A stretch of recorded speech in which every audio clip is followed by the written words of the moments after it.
Hey everybody, and welcome back to the farm and to our channel. Today we've got a lot of things to do on the farm today.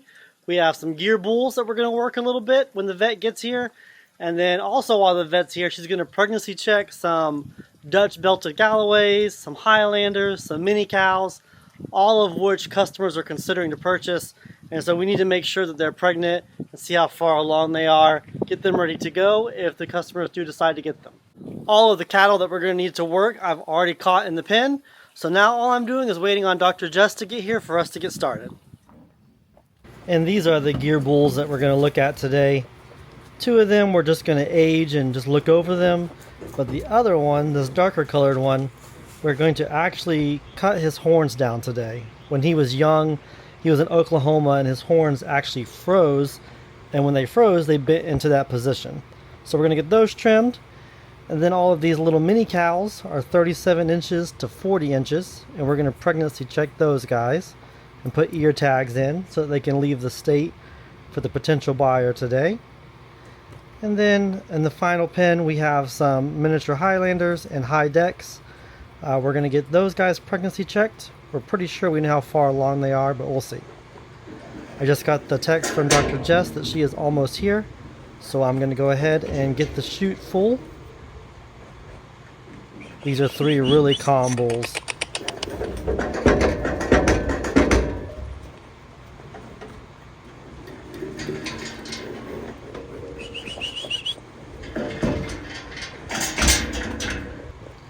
This guy is probably the calmest and probably my favorite of the group. And look at that hump. That is solid. He's thick. And here's the guy who will be getting his horns done. His neck is thick. His hump is also thick. He's just a good boy. Come on.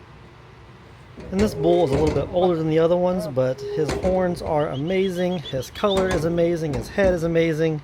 He's just an awesome bull.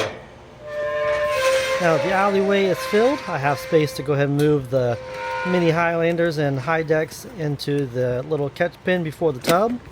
That way they're out of the way.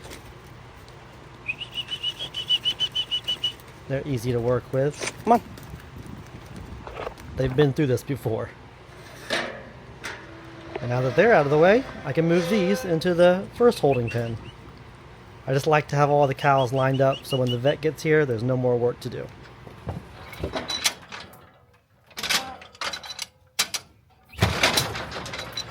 Removing this guy's horns is purely cosmetic. We don't like how they're going forward, so Dr. Jess is going to use a wire and cut the horns off. This does not hurt the bull at all. It will make him look a lot better.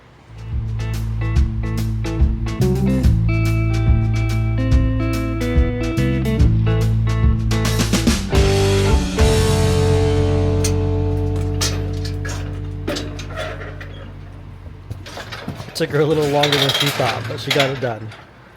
And now we're just going to simply age this guy by looking at his teeth. We're pretty sure we know according to his papers, but I like to verify. And he was not having it. He did not want his mouth checked at all. It doesn't hurt, they're just not used to it. But she finally was able to get a hold of him and get it checked, and we now know how old he is. Next up is pregnancy checking. This little mini Highlander ended up being 8 months pregnant. Dr. Jess has a little ultrasound in her hand and she can reach in, and those little glasses are actually showing her what she's seeing. Pretty cool technology to use. All of these guys did great as well, and all the ones that we thought were bred were indeed bred. They're so small you can't even see them when they're in the alleyway. Good, calm group of cows. It didn't take us too long. We were able to run them all through, get them tagged, pregnancy checked, the whole deal. Alright, now that that's all done, we've got to let those bulls get back to their pen so we can get the catch pen usable again and just get the bulls back where they belong. The bulls don't mind being up here in the catch pen anyway. There's lots of good hay in here and just a little change of scenery.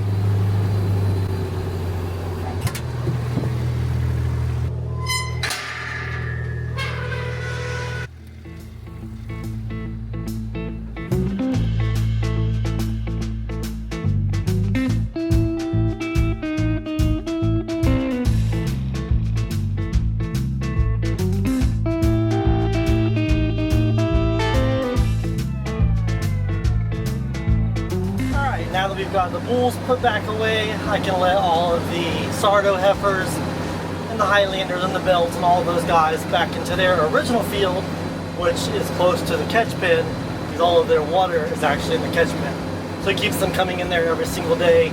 These are the ones that are for sale all the time, and so it's easier if we keep their water in there and their hay bale in there, so they have to go into the pen every single day. Just keeps them used to it. There's something weird when it's time to catch them.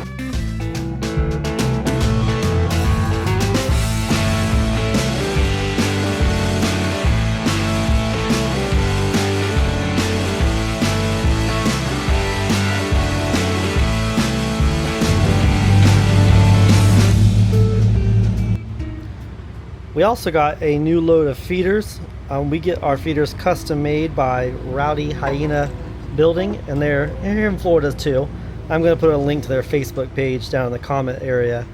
But they custom build our feeders to the height that we ask, the length we ask, the boards we ask, all of that kind of stuff. A lot of the ones at the store are just either too high or too low, so we kind of measure where we want and we give them dimensions and they do it. It's really high quality, really durable building. They put little eye hooks on them so we can drag them with a four-wheeler if we want, or we can just move them around with the forks. These are the same guys who build all of our hay tables. You can see one right here. Most of our hay tables are 6 feet by 6 feet, but this time we requested to go with 8 feet by 8 feet. That way it's a little bit harder for the cows to drag hay off, and so then there is a lot less waste if the hay stays on the table.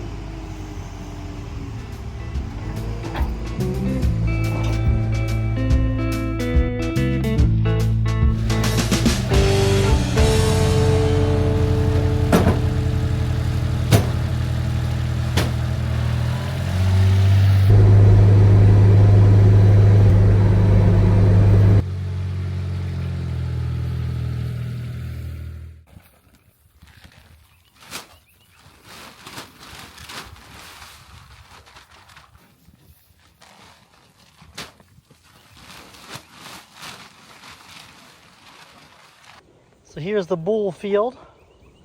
We've got gears. There's a Sardo Negro, another Sardo Negro, right there. The rest of these guys are pure gear, several different ages.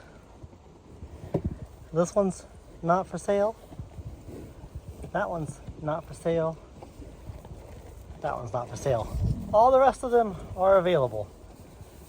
All different guys in here. Some are registered, some are commercial, but I'm feeding them every day right now. This is a grower finisher. So this is actually the only thing that they need. They don't need hay or grazing with it, though we are still giving them hay and grazing, but this is a complete feed from Purina.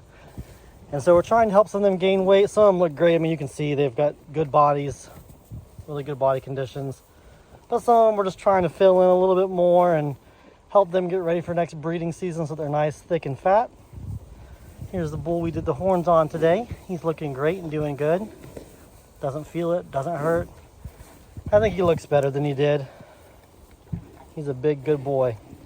That'll keep healing up and close up and will look better as time goes on, but it's only been a few hours and he's already doing just fine. I also try and kind of force everybody to let me pet him every day. Some days it goes better than others. This guy's gonna let me today. He doesn't usually, so it's just hit or miss. But it just keeps everybody calm, lets them know I'm not here to hurt them. Just here to feed them and take care of them. Good boy. Good boy.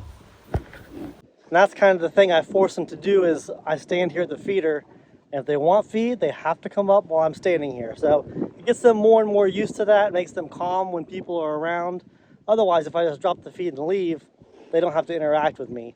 But since I'm standing right here and making them, it just helps to calm them and tame them. All right, it's 95 degrees. I've had it. I think the cows have probably had it. So I'm going to call it a day today. But thank you guys for coming along, watching us work the cows, and checking out some of the bulls with me. For myself, Logan, and all of the animals here at HisWay Farm, we pray that God blesses you, and we'll see you on the next video.